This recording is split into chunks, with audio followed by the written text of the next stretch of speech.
Hello everybody and welcome back to another My Porch Prints tutorials. This is Kyra and today we are going to be decorating some file cards together. Just kind of a quick simple little project that you can do just to have a little bit more extra ephemera to decorate your journal with. So everything that I will be using in today's video will be linked down in the description box. So that includes all of the products from our shop as well as all of the like craft supplies, and there will also be a link to a freebie down there, so make sure that you check out the description box to get a hold of everything you will need for today's project.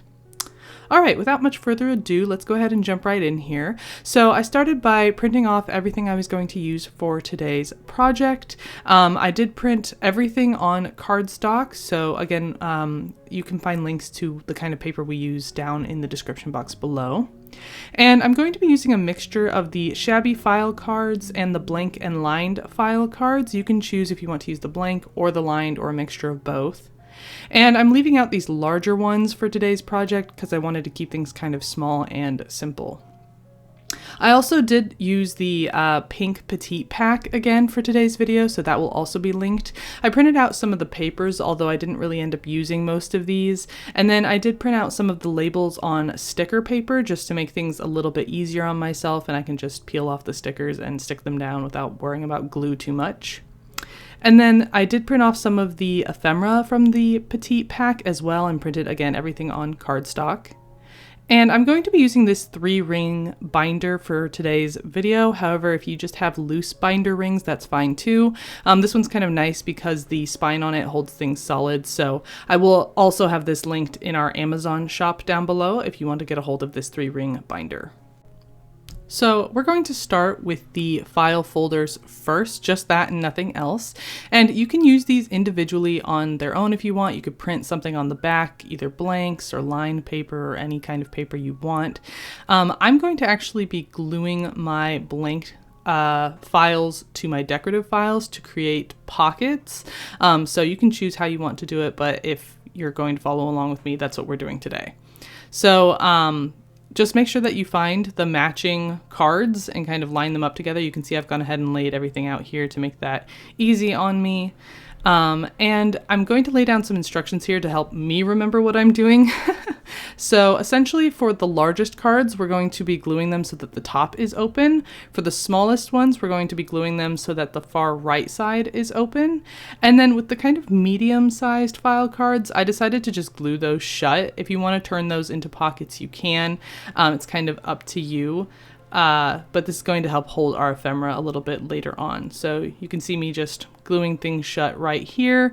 The medium-sized cards are technically meant to be vertical, but I'm going to be using them horizontally today. I just like the way it looks better.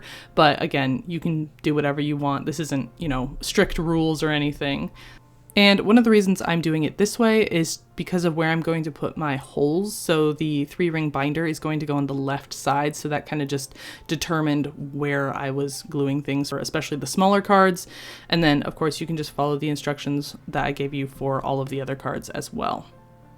All right, so once that's done here, I did go ahead and order them kind of how I thought I might lay them out when I stack them on the 3-ring binder. Depending on how you're going to use these cards, that may or may not matter to you. If you're just going to kind of use it as an organizational thing, you don't have to think that hard about it. But if you're using it to make like a tiny mini flip journal, then you may want to think about the order. And like I mentioned earlier, you want to keep track of which side is the pocket so that when you're decorating or organizing things, you don't accidentally like glue stuff on upside down or whatever. Just remember where your rings are going to be punched later on. And then I went through my Petite Pack ephemera and I found some small pieces that would fit in these littler file card pockets.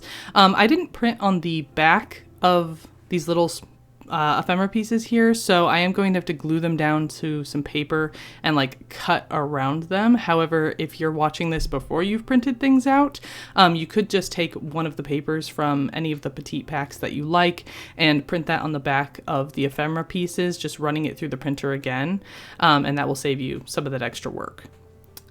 And then when I was choosing my larger ephemera that's going to go in my largest files, I tried to make it so that the smallest ones are going to go in the frontmost pocket. This will make a little bit more sense later when I actually layer things. But usually when layering anything in any of my work, you always want to go with the largest things in the back and the smallest things in the front. And that way, when they are stacked, you can really see all of those pretty layers instead of the largest pieces covering up the smallest ones. And that's something I see a lot of like beginners make a mistake with, is they'll end up using something too big that covers up all of the smaller parts, and then you just don't get that, you know, really intense layered look. So that's just a little bit of advice for anyone who cares. And I'm filling up these files right now just to show you which ephemera I will be using. However, you're going to want to remove the ephemera from your files when you punch the holes in so that you don't accidentally punch the ephemera. And to help you kind of get a good guide so that everything layers nicely, we did create this freebie, which includes some extra ephemera for you guys, as well as this little hole punch guide. It is made to match the ring binders that we recommend. However, you can also use it with like loose binder rings as well. And then again, you might want to print on the back of this if you don't want to like glue things down to paper and cut around them so that the backs aren't just white. And then taking a hole punch here, I'm going to punch out each of the 3 holes in my guide, just like this. And then whenever you're, you know, punching the holes in your files, just make sure again to double check which side the pocket is on so that you don't accidentally punch the wrong side. So I'm going to be lining mine up with the left side of each of my files, just like this. And then using a pencil, I'm going to use the guide to mark those 3 holes and punch them out with the hole punch. And then you can see here that the ephemera is just the perfect size. It doesn't go and cover up the holes on the side, which is really important. Otherwise you won't, you know, be able to use them. And then you can either use the guide for the rest of the files, or you can use the card that you just punched, and that would be my recommendation. It's a little bit stiffer, and it's also the perfect size for all of the file cards, so it just makes things a little bit easier. And then you're just going to go through, mark them all, and punch them all out, just like this. And now we can start decorating. So I decided to grab a paper doily to start. You can just use the ephemera that comes with the kit. If you don't have anything else, that's fine. I just wanted to explore with a little bit of extra decorating options here. So I will be using the paper doilies and a little bit of lace. Just make sure that when you're decorating that you don't accidentally cover up the holes for your binder rings, okay? And I am going to be using FABRI TAC glue for this because it's non-water based and doesn't wrinkle any of my papers. This will also be linked in our Amazon shop down below for anyone that is interested. And then I'm just going to start by, you know, cutting out little portions of those lace doilies, those paper doilies here, and gluing them down. And then I'm also taking a little bit of like lace trim, like fabric trim, and using that as well. I do kind of like the look of it kept inside the brown border as opposed to outside of it, so that would be my recommendation, but of course you can do whatever you think looks prettiest. That was just kind of, I tried both, and you can kind of see here the difference and determine which ones you like best. All right, so for this next portion here, I'm just starting by taking all of the little fussy cuts that I printed out from the Petite Pack, and I'm just going to kind of lay them out until I kind of have some colors and designs that I think I can sort of start to work with. I'll change some of these up a little bit as I go, but right now it's just sort of dividing all of the little fussy cuts I have out into small piles per file card, and that just helps me kind of get started without committing to anything right away. All right, so these are kind of my starting designs and the fussy cuts I chose. So I'm just going to go through one by one here and start decorating. I am going to be creating a little bit of dimension here and there. One of those methods is just taking my little butterfly fussy cuts, and I'm going to fold them along the body on either side, like where the wings connect to the body. And that creates a little platform where I can add some glue, and then the wings are propped up to give them just a little bit of extra dimension. So it's kind of like a fun little illusion effect here.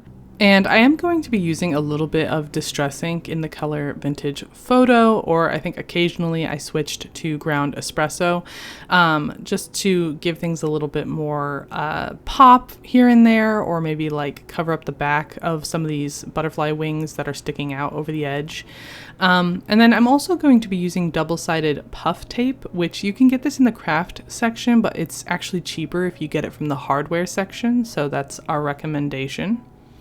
And that's just going to, you know, give things a little bit of dimension and pop and make them look a little bit more interesting here and there.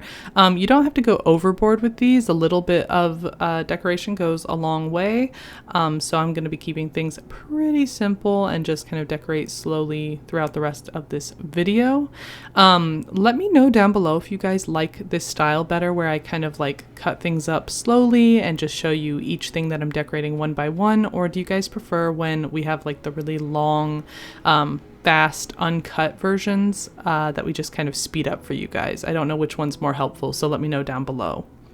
Otherwise, I'm just kind of decorating, focusing on keeping like colors together, adding a little bit of contrast here and there. So if I have a lot of blue on a background, I tend to use more like pink pieces for the decorating, and vice versa. Just kind of find what you like and what you think goes nicely together. And it's okay to change your mind. For example, I used this little like bright pink bee for this card here and ended up not liking it, so I covered it up with some flowers because I felt like the color clashed. So don't be afraid to cover things up or try again. One of the great things about digitals is that you can reprint things out and start over if you don't like it. So there's no mistakes that you can't fix. Otherwise, I guess we're just gonna decorate here for a little while. Let me know down below what you guys have been working on lately. Are you guys making journals, or have you been crafting along with us and creating little projects? I've been storing all of the little projects that we're making because my plan is to use them in a journal coming up eventually here. We've got some pretty fun kits coming to the shop really soon, so keep an eye out for that. And speaking of keeping an eye on things, don't forget to like and subscribe so that you don't miss out on any future videos, tutorials, freebies. We have a lot of fun projects, events, freebies planned for this year, so definitely subscribe if you haven't already. It really helps us grow, and we really appreciate everyone who joins our little crafty family. And I know I'm not like really walking you guys through what I'm doing here step by step. It's pretty much just, you know, layering fussy cuts. I do kind of try to do what I call like a staircase effect a lot of the time, where I start in one corner and kind of stagger ephemera down to the opposite corner. And I find that that kind of creates a little bit of organization to the general sort of clutter that can happen when using fussy cuts. So if you're ever feeling stuck and not sure how to decorate, try to kind of visualize like a staircase effect, and that can include what's already on the card. So like with the first one I decorated, it had those like big pink roses right in the center, so I considered those visually to be part of the staircase. So I had the butterfly in the top corner, then the roses, and then like a little label at the bottom. So, you know, if you're ever confused and you're unsure how to decorate something, that's usually a pretty safe bet. I know that sometimes you can get, you know, creative paralysis when decorating things. That happens to me. I feel like it was happening by the end of this video, so if anyone's struggling, that's a little tip for you. All right, so now that we've finished decorating all of the cards, we're going to add in the ephemera, and that includes some of the ephemera from the freebie as well. So again, don't forget to download that down below, print that out, and use that in the project because it makes these pockets look nice and full. And then I'm going to take my 3-ring binder here, and I'm going to start with the very back card, which is this largest one, and has all of the largest ephemera in it, again, because I want the tallest, largest things in the back and the smallest in the front. And then I'm just layering things, going large, medium, small, all the way to the front, just like this. And it's really pretty on its own. Again, you could use this to like write in or draw in and just make it like its own little flip book. Or how I'm probably going to use it is I'm going to store these for when I'm decorating my journal, and I'll pull out the cards when I need them, and I can throw them onto a page to, you know, decorate it, make it look more interesting, create an extra pocket, so on and so forth. All right, so that is today's video. Thank you so much for joining me. I hope that you had fun crafting along and that you'll give this project a try. And don't forget to like and subscribe, and I will see you in the next tutorial. Bye!